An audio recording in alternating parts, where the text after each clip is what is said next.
Gianforte dealing a blow to Democrats with a special election victory. When you make a mistake, you have to own up to it. You're just not going to be kind of just curious. Okay, speak with Shane, please. But you don't. I should not have responded in the way that I did, and for that I'm sorry. You don't think it's because a guy who's in office now has said very horrible things about reporters and has said that the reporters are the enemy of the American people? There's so much hostility, frankly, to the press generated by, the Donald Trump rallies. Everyone wants to talk about President Trump, but let's discuss Tom Perez and his cussing crusade. I get tired of it. And you know what? Middle America, America in general, is tired of it as well. NATO's new sheriff. President Trump tells allies to pay their fair share. Over the last 8 years, the United States spent more in defense than all other NATO countries combined. President Trump was exactly right. If they're going to be a part of a military alliance, they have to step up and invest in their defense. The plague of leaks at U.S. agencies took a troubling new turn. The people who leaked the British story were not in the White House. They were in the intelligence community, and they ought to go to jail.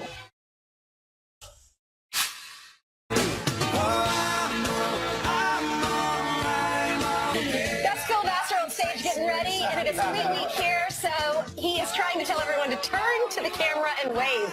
We thank you all for serving our country. It's Memorial Day weekend. Thank you. We wave to you this morning. And we want you to send your pictures of you being a proud American, because our All-American Concert Series kicks off today with one of the most patriotic musicians you'll ever meet, Phil Vassar. And can I just add my own personal editorial? Yes. He could do a morning show. He is one of these musicians that came out, is ready to go. I was listening to him this morning at 5:30. Fantastic. And you know what? He likes barbecue for breakfast just as we do. And our friends, Famous Dave's, once again, catering, along with Keurig, is our official sponsor of the All-American Summer Concert Series, which officially starts on this Friday during Fleet Week, the last Friday of spring, kind of. Right. Because kinda summer starts this week. And Keurig, by the way, the only coffee where you cannot make a bad cup of coffee. It's very easy. Even I can do it. You can get really strong coffee. I could get French vanilla. All choices. You can make cocoa. You can make tea. Right. We sound like a commercial. They're almost bragging. Meanwhile, 2 minutes after the hour, we got some breaking news. Overnight, Republican Congressman Greg Gianforte wins the Montana special election, filling Ryan Zinke's seat. Thank you, Montana! His victory coming just hours after being charged with body slamming a reporter. Griff Jenkins joins us right now, live from our nation's capital, with the breaking details. Griff, in the closing week, it looked like they were 2 points apart, but then in the end, he won by 5 points, right? He did. He actually won by almost 7 points. This is amazing. Montana has spoken, guys. If you stop for a moment and think about it, just 24 hours ago, we were talking about this tape.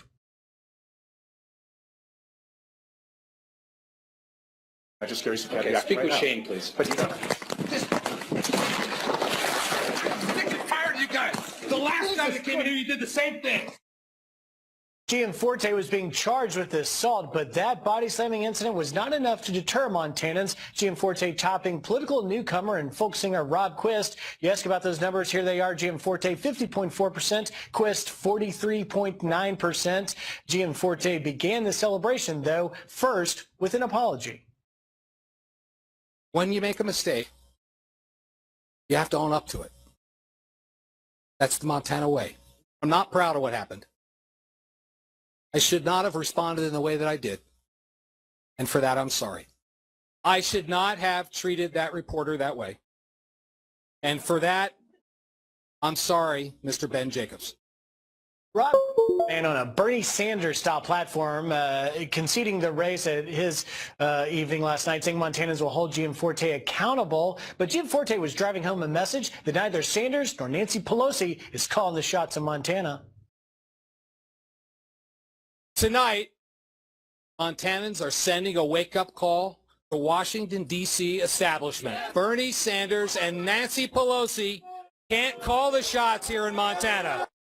As to questions of whether Gianforte would have trouble being seated because of the incident, House Speaker Paul Ryan says he will not stand in the way of letting Montana decide for themselves. Gianforte will have to face a court appearance by June 7th and I guess he'll face a lot of pesky reporters as well, guys. All right, Greg Jenkins, thanks. The key to his win is the mail-in ballot, because 259,000 mail-in ballots were returned before that bad. You know, traditionally, I know Montana is very red, but traditionally that usually goes to Democrats, right? The mail-in Donald ballots. Trump won by 20. Yeah, in there, but Ryan Zinke didn't. I think Ryan Zinke had a tough vote. I'm not sure, believe it or not, whether you like it or not, I'm not sure people didn't like the fact that he was standing up for himself and were bothered by the media in today's world, especially if you watch some other channels. Meanwhile, an example, you see this incident and you see a problem in Montana. Others see this incident and think it's got to be the president.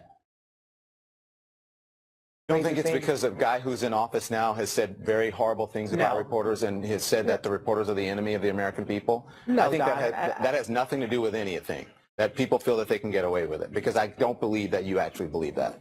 There's no way you can't. There's no way you believe what you're saying if you don't think that's true. There's so much hostility, frankly, to the press. A lot of it generated by, the Donald Trump rallies, frankly, and a lot of my colleagues faced the blowback from that. So this is kind of an extension of that. You can draw a straight line from Republican candidates thinking that sort of behavior is okay when you have Donald Trump berating reporters throughout the entire campaign. Okay, so what do you think? Well, we got some viewer comments. All right, Robert Rodison said, why do people continue to think that Trump is the problem? The left keeps saying that the right are aggressors, yet the left continues to be the actual bullies. Tom says, well, if the president is to blame for the Montana dispute, will the left take ownership of all the riots that have occurred in all the cities recently? Yeah, where are they condemning what's been taking place since President Trump became President Trump? All right. Meanwhile, joining us right now from down in North Carolina, we got former Secretary of Education under President Reagan and the drug czar for President George Herbert Walker Bush, Mr. Bill Bennett. Bill, good morning to you. Good morning. Morning, guys. So hey, Admiral McCraven and Steve, is there a family resemblance there? I know, absolutely. It is shocking. Long lost cousin. No kidding. Make their beds. We do. Make your bed. Make your bed. So what do you make of what's going on out in Montana and all those people we just showed in that montage that are essentially saying that guy out in Montana was channeling Donald Trump? Well, I know a little bit about moral theory. I wrote a book called The Book of Virtues. But I got to tell you, I'm astounded by the fact that it's blamed on Trump. So Trump, sort of Jedi-like from Europe, can levitate this reporter off the ground and slam him that it's Donald Trump's fault. It's not Donald Trump's fault. The reporter jumped in on the guy, came in on the guy a second time. As Gianforte said, it's the second time you've done it. Gianforte took ownership of this. He wasn't saying Donald Trump made me do it. By the way, I think it's over because he handled it so well at the victory party, saying he was sorry, apologized personally to the reporter. But let's remember, Montana is a physical culture. People deal with things a little differently than they do sometimes. You're not going to see this on the Acela very much, I'm going to tell you. But he handled it very, very well. Blaming Trump is, of course, what the Democrats want to do. May I just say, in terms of the issue of moral equivalence, is what Gianforte did worse than what John Edwards did, than what Bill Clinton did? How about Teddy Kennedy, who drowned a woman and then ran for re-election? This is on a and then moral ran for scale, president. Pretty trivial. And he ran for president. This is pretty trivial. And he apologized. That issue, I think, is over. But to blame it on Trump is crazy, just crazy. You think he would have won if it weren't for the mail-in votes? I'm not sure. I think he might have picked up some more votes with this. So I think, the displeasure with the press. And look, I've been in this situation. I remember carrying my older son, who was a little kid then, reporters in your face. I said, I need to get out of here. I need to get this child to someplace else, and they're just blocking your way. Mm-hmm. I know the temptation. It was wrong what he did. It's wrong what he did, but he apologized for it. That issue is over. But notice, the mainstream media is reacting more to this, more visceral reaction from the liberal media to this than to Manchester or to the other news you guys came out with this morning, which is the death of Christian Coptics. Are there any Christian Coptics left? How can there be any left? It's unbelievable. But Bill, by the way, I interviewed you. I know you're a physical guy because you were a football player, and I talked to you about that. But I want to talk about what the president's going to do. When he comes home, the word is there's going to be some changes. And they're thinking about setting up, in fact, it looks like they will, set up almost a war room to deal with the Russian attacks as as well as their critics. How do you feel about that? Is that an overdoing of a situation? No, it isn't. I learned one thing in Washington, and when I left Washington after, 8 or 9 years of service, they said, what'd you learn? I said, it's like football. You're on offense or you're on defense. And if you're not on offense, you're on defense. So they got to get more of their team. I do think they have good, strong people, but there aren't enough of them as there are in a lot of the departments. So they need to beef that up. They need to be preemptive, and they gotta, as Newt was saying on your show, guys, gotta get after these leakers. This is really terrible. You're right. And these leaks are coming from the intelligence community, not a loyal intelligence community, but from the intelligence community. Bill, what was your response when the president had the conversation with NATO and said, you all need to pay your fair share? There are only 5 of us that are paying into this. You had a pan of the NATO group there listening to the president. It was hilarious. I mean, they were just so upset, let's put it that way. You know, they were being lectured. Isn't it ironic, guys, that the president got a warmer welcome in the Middle East, in Riyadh, Saudi Arabia, than in Europe, the womb of America? He was telling a lot of these countries, you're deadbeats, you know? You're living off the wealth of the land and the wealth of the United States. I think it was exactly right. He talked about this during the campaign. He also, in doing this, is reminding them of what the mortal threat is. And the mortal threat to them is not Donald Trump. The mortal threat is ISIS. It is at their throats. ISIS is at war with them. I'm not sure they know that they should be at war with ISIS. Right, but they have done a lot for us in Afghanistan and Iraq, and NATO did, and we appreciate the fact. Just pay what you promised, right? Think about how much more they could do if they had more money. All right, fine. All right, thank you, Bill. Hey, can I tell you? Yes. Can I tell you one quick McRaven story? Yes. When that book came out, when he gave that speech, I was on the radio, and I had a SEAL call up, and he said, I took that advice, but I got in trouble because the first thing I did was I made the bed, but my wife was still in the bed. You know what? That's such an important thing. He forgot to put that in the book. Make sure the bed is empty when you're making it. Right. All right. Right. Make sure no little kids are rolling around. Exactly right. Exactly right. All right. Bill Bennett joining us from, I'm not going to say the island because he doesn't want a lot of people to know where he's at. But it's beautiful and it's in North Carolina. I'm in the swamp. Just say I'm in the swamp. Okay. Well, somebody's trying to drain it. Good news. All right. Thanks, Bill. Thanks, Bill. All right, coming up straight ahead, the Civil War Museum being shut down because it's offensive. Is history being erased before our eyes? We'll discuss it. And Attorney General Jeff Sessions vowing to take the president's immigration order all the way to the Supreme Court. So what does that mean? Rob Schmidt is here to break it all down for us. Come on in, Rob. Hallelujah, 'cause Uptown Funk don't give it to you. 'Cause Uptown Funk don't give it to you. 'Cause Uptown Funk don't give it to you. Saturday night and we in the spot. Don't believe me, just watch.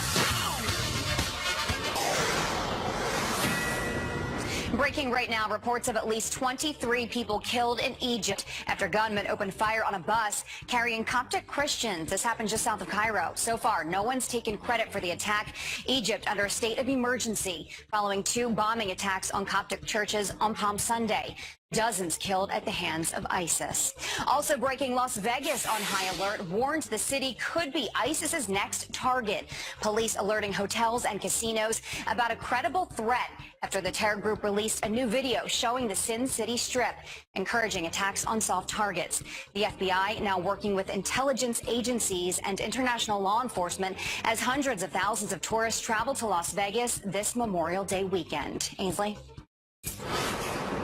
President Trump's border order once again shot down by a federal appeals court, setting the stage for a Supreme Court showdown. It's unbelievable. The White House slamming the ruling, saying judges are interfering with our commander-in-chief's national security powers. What else is going on? Rob Schmidt joins us with what's happening next. Robert? Hey, guys. Good morning to you. Good morning.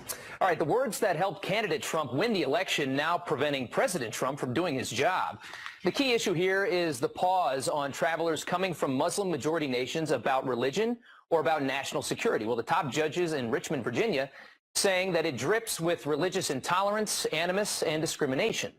This is the second appeals court to uphold a ruling against this order. One of the 3 judges dissenting, just 3 did, Paul Niemeyer wrote, regrettably, at the end of the day, the real losers in this case are the millions of individual Americans whose security is threatened on a daily basis by those who seek to do us harm. The immigration order has been bouncing around the court system since late January when the president put it in place, fueling outrage and protests at airports. You remember that. It was quickly met with resistance by the courts and has sparked debate about just how politicized our judicial system is. This latest version, tweaked in an attempt to appease critics, is a 90-day travel pause on people from Iran, Syria, Yemen, Somalia, Libya, and Sudan. They left Iraq off this latest one. Attorney General Jeff Sessions now vowing to appeal this ruling to the Supreme Court. The administration wanting 90 days to buy itself time to put together a better vetting process for people coming into the United States, trying to keep us safe is what they say their motive is. Okay, so next stop, the Supreme Court. According to Jeff Sessions, yeah. All right. And I'd be very curious to see what General Kelly has to say about that, because it directly affects him. And he will be with us in 10 minutes. And then I'm going to interview him again at about 9:30 on the boat over there for Fleet Week. So Just like that. Yeah, All right, we'll be watching. a lot of time with him today, yeah. All right, Securing our border from the seas. Thanks, guys. All right, meanwhile, straight ahead, Ben Carson, the doctor, sparking liberal outrage over this comment. Listen. I think poverty to a large extent is also a state of mind. Poverty, a state of mind. Well, our next guest rose from poverty and says Ben Carson is absolutely right. Lawrence Jones weighs in next. You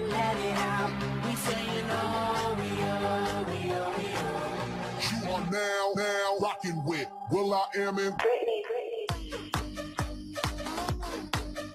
Oh yeah. Oh yeah. Oh yeah. 75-year-old Tommy Arthur, a convicted hitman, had been behind bars since 1982. He escaped execution 7 times in the past, but the U.S. Supreme Court just declined to give him an 8th postponement. And a potentially deadly attack on police thwarted at Phoenix's Comic-Con. Police taking down a suspect armed with guns and knives who they say intended to murder cops. The suspect allegedly snapping pictures of officers at the event, then posting them online with threatening messages. All right, Ainsley, Barney? All right, thank you, Steve. New backlash this morning surrounding Housing and Urban Development Secretary Ben Carson for saying this.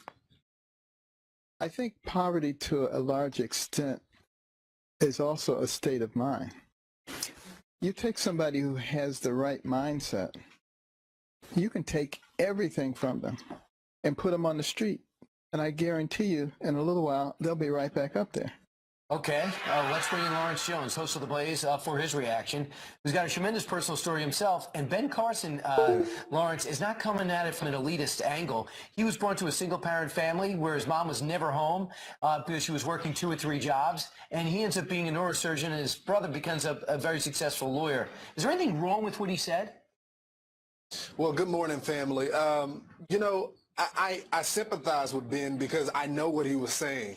It's actually the same thing that my mom and dad told me. You know, my mom was 16 when she had me. My dad married her, and I got here today at 24 because of the teachings that my parents gave me, and that poverty mindset was one of them. You know, they always told me no handouts, and they always told me, son, there's a difference from being in poverty and having that mindset. For instance, they would make me mow lawns in my community to earn money because they didn't want me to just depend on them or to depend on the government. They would always say, don't take handouts.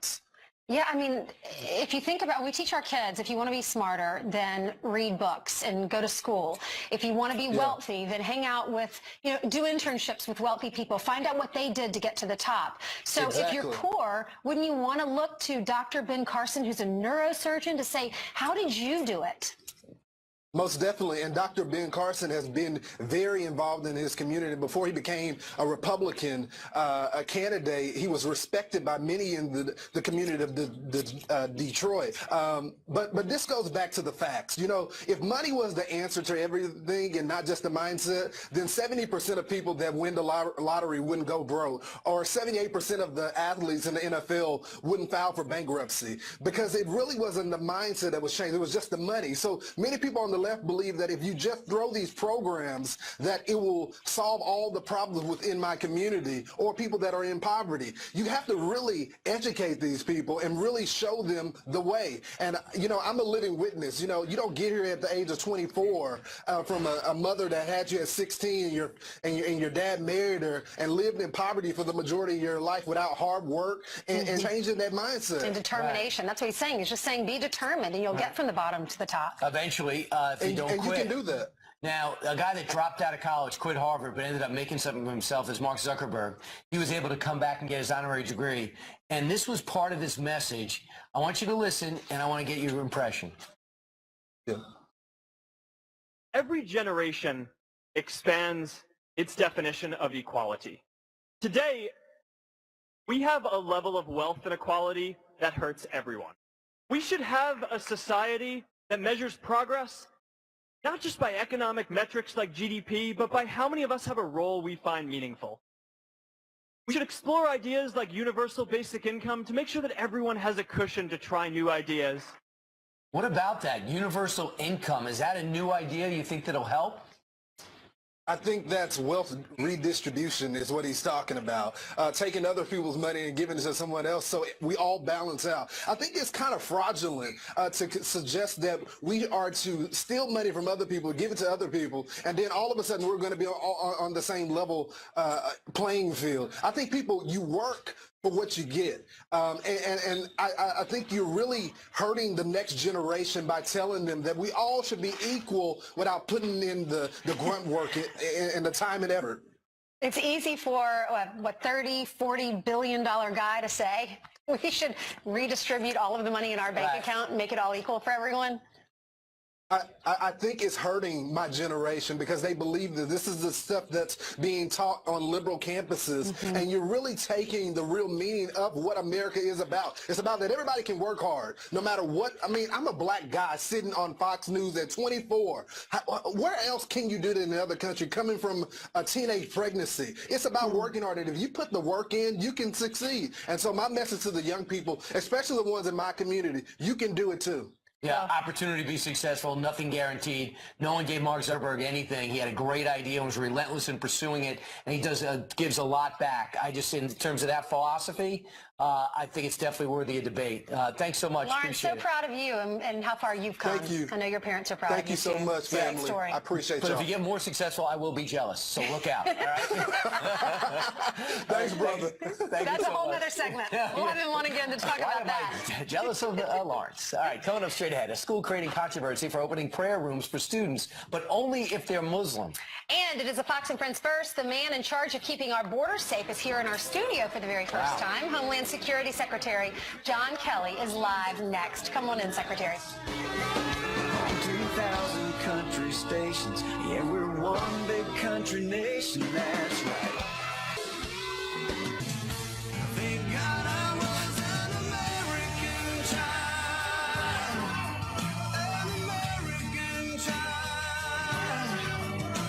'Cause dreams can grow wild, born inside an American child.